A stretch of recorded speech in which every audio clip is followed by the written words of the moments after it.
Ce n'est pas que parce qu'on t'a baptisé que tu as reçu le Saint-Esprit, non. On peut te baptiser au nom de Jésus. Mais si on ne t'a pas encore imposé les mains par quelqu'un qui est loin de l'éternel, de l'Esprit de Dieu, ça c'est, tu peux vivre même 20 ans, tu n'as pas le Saint-Esprit en toi. Toi, tu penses que tu as le Saint-Esprit, mais tu n'as pas le Saint-Esprit.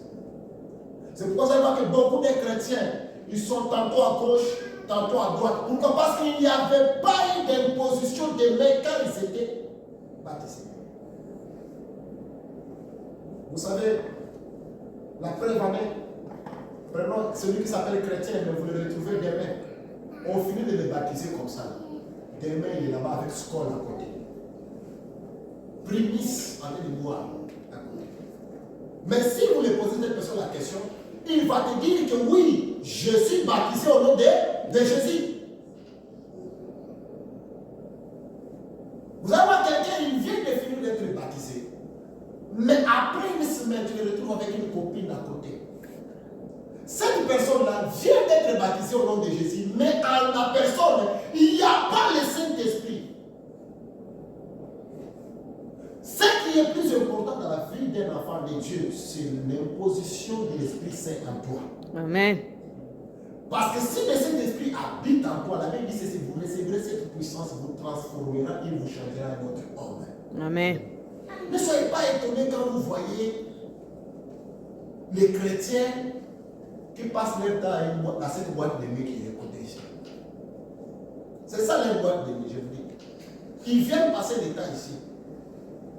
Samedi, ils cherchent même les gens. C'était arrivé à un certain moment ici à Austin, dont les gens partaient, faisaient la caravane avec des voitures, allaient récupérer les immigrés partout dans les maisons pour venir fêter, faire la fête dans les boîtes de nuit toute la nuit.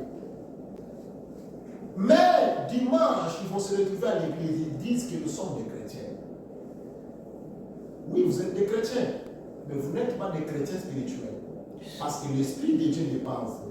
Parce que si l'Esprit de Dieu est en toi, il te moindra, il te transformera en notre personne. La Bible dit ceci, c'est que je voyais avec l'importance, mais quand je suis né en Christ, je le vois maintenant, c'est devenu comme de l'amour. Nous sommes en Christ et les choses du monde sont restées dans le passé. Si j'avais de la magie, c'est resté dans le passé. Si j'avais une mauvaise vie, c'est resté dans le passé. Maintenant, c'est mon présent. J'ai reconstruit mon présent avec Christ et avec son Esprit. Nous devons choisir qui servir. Parce qu'aujourd'hui, il y a trop du désordre. Satan a amené beaucoup des embouteillages au sein de l'Église. Satan a amené beaucoup des embouteillages au sein des enfants de Dieu. On ne sait pas maintenant qui choisir. Et parfois même d'autres personnes, on nous confond. Est-ce que vraiment nous sommes des chrétiens ou nous ne sommes pas des chrétiens? Nous devons choisir que nous devons servir réellement. Est-ce que nous voulons servir Dieu? Nous devons avoir un ministère avec Dieu ou bien nous voulons servir maman? Le problème est que la maman, il s'appelle les démons de l'argent. Beaucoup de gens ont choisi de servir l'argent et ils ont oublié Dieu. Mais or, la Bible dit ceci. Vous êtes grandement dans les rêves. Vous devez servir les créateurs et non la créature. Chapitre 2, verset 8, la Bible dit ceci. L'or et l'argent appartient à qui? À Dieu. Appartient à Dieu. Et maintenant, les gens ont confondu l'argent et Dieu. Ils se sont attachés à l'argent et ils ont commencé à être esclaves de l'argent. Vous avez servi l'argent, mais vous avez oublié de servir le Créateur de Dieu. Bien-aimés dans le Seigneur, vous avez bien commencé avec votre foi.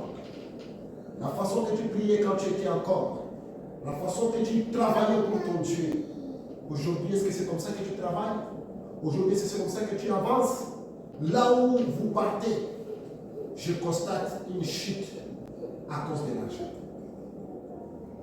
Bien-aimé, je constate une chute à cause de l'argent. Beaucoup de gens vont tomber. Beaucoup de pasteurs vont tomber. Beaucoup de chrétiens vont tomber à cause de l'argent. C'est ce que je suis en train de constater. Parce que nous avons abandonné Dieu. Nous avons laissé le vrai chemin. Aujourd'hui, si tu as de l'argent, tu es bien. bien-aimé, si tu n'as pas de l'argent, tu n'es pas bien. Qui t'a dit ça? Avant que cette affaire de l'argent arrive, souvenez-vous de nos grands-parents, ils vivaient comment? Il n'y avait pas de billets de 100 $. Il n'y avait pas de billets de 20 $. Il n'y avait pas de billets de 50 $. Mais on vivait très bien même dans la joie. Mais depuis que les Blancs ont imprimé le billet, tout ça a été commercialisé. Dans la tête de quelqu'un, tout ce qui reste, c'est l'argent. L'amour de Dieu en vous, ça diminue petit à petit. Pourquoi? Parce que vous aimez l'argent. Personne ne peut séduire deux mains dans la foi. Soit il haïra l'autre et il aimera l'autre. Ouvrons avec nous la Bible, s'il vous plaît. Matthieu chapitre 6, verset 24. Il s'attachera à l'un et méprisera l'autre. Oui. Vous ne pouvez servir Dieu et la recherche. Alléluia. Vous ne pouvez pas servir Dieu et la richesse. Par là, je prends première des choses, le ministère, les pasteurs, les apôtres, les évangélistes, les docteurs. On ne peut pas servir Dieu et en même temps ayant dans la tête être riche. On ne peut pas transformer l'église centre de commercialisation. Alléluia. Amen. C'est ça qui a tué beaucoup de pasteurs. Et c'est ça même qui a tué beaucoup des enfants de Dieu. Parce que le pasteur lui s'est mis dans la tête que quand je commence l'église, on va mettre la dîme, on va mettre des offrandes, en tout cas je serai riche.